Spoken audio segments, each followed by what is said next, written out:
보겠습니다. 한미 방위비 분담금 협정 회의가 어제 정해진 시간도 채우지 못하고 중단됐습니다. 한마디로 파행이었습니다. 추후 회의 일정도 확실치 않습니다. 우리 측은 실무적으로 다음 회의 일정이 잡혀 있다고 했지만 미국은 다른 목소리를 냈습니다. 일단 한미 간에 실무적으로는 다음 일정을 잡아놓고 있습니다. 다만 오늘 예정대로 진행되지 않았던 사항이 발생을 했기 때문에 거기에 따라서 추가적으로 저희가 필요한 대응들을 해 나가도록 하겠습니다. We look forward to resuming our negotiations when the Korean side is ready to work on the basis of partnership and on the basis of mutual trust. Thank you very much.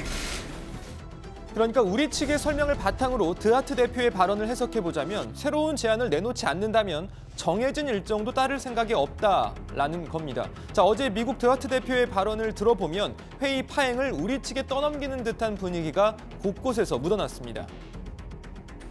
We came to Seoul prepared to listen and with open minds and even prepared to adjust our stance as needed in order to move towards a mutually acceptable agreement. Unfortunately, the proposals that were put forward by the Korean negotiating team were not responsive to our request for fair and equitable burden sharing.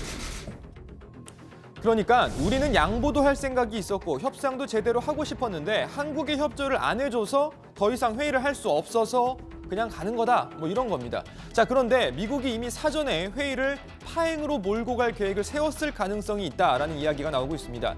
어제 회의는 오전 10시에 시작됐습니다. 그런데 회의가 막 시작된 오전 10시 10분쯤 미국 측은 오후 1시 반에 기자회견을 하겠다 이런 공지를 일부 기자들에게 전달했습니다.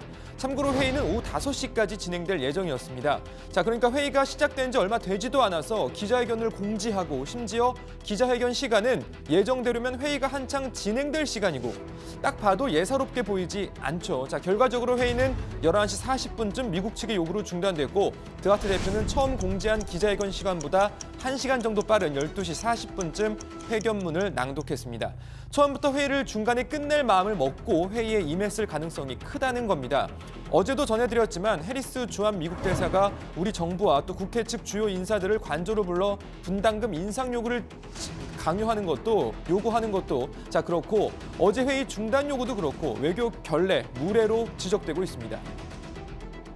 부적절하고 무례한 행동이죠.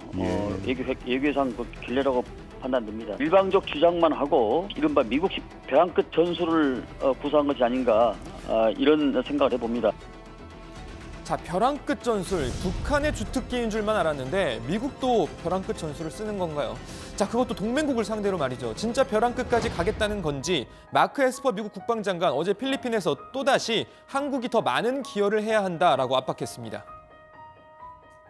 Look, as I said publicly the other day, South Korea is a wealthy country.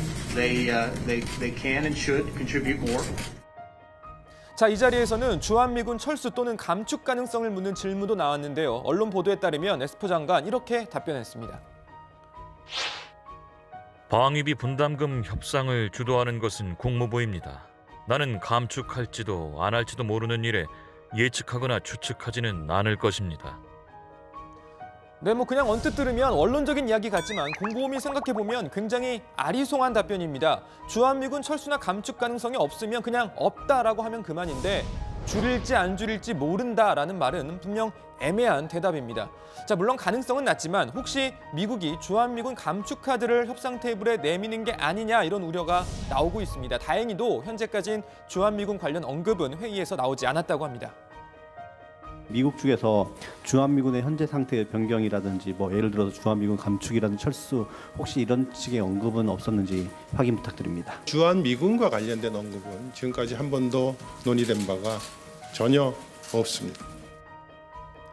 자, 물론 뭐 설마하니 미국이 한미 동맹의 근간이라고 할 수 있는 주한미군을 건드릴 거라고는 생각하지 않습니다만 트럼프 대통령의 이전 발언들을 보면 걱정이 다소 되는 것도 사실입니다. 대통령 취임 전인 후보 시절 뉴욕타임즈와의 인터뷰에서 트럼프 대통령 이렇게 말해서 논란이 됐습니다. 한국과 일본이 방위비 분담금을 대폭 인상하지 않으면 미군을 철수할 생각이 있습니까? 유쾌한 일은 아니지만 그렇게 할 겁니다. 미국이 이런 일에 막대한 자금을 잃는 것을 더 이상 감당할 수 없습니다. 자, 심지어 주한미군 철수는 물론 한미 상호 방위 조약을 무효로 하려는 듯한 발언도 내놨습니다. 북한과 전쟁이 나도 알아서 하라는 식으로 말한 겁니다. Let them protect themselves against North Korea. Good luck, folks. Enjoy yourself. 사실 이때만 해도 트럼프 대통령의 당선 가능성도 확실치 않았고 설령 당선이 된다 해도 터무니없는 발언들을 실행에 옮길 거라고 생각하지 못했습니다. 하지만 앞서 여러 미국 대외 정책에서 보듯 트럼프는 국제적인 비난을 받으면서도 아메리카 퍼스트, 미국 우선주의를 실행에 옮기고 있습니다. 방위비 분담금 협정 회의 파행을 단순하게만 보기 어려운 이유입니다. 트럼프 대통령이 취임 이후 게리콘 백악관 국가경제위원장과 나눈 대화 한번 잠깐 보시죠. 책 공포에 나온 내용입니다. 거의 35억 달러에 2만 8천 명의 병력이 있다니 그 병력이 왜 거기 있는지 모르겠어.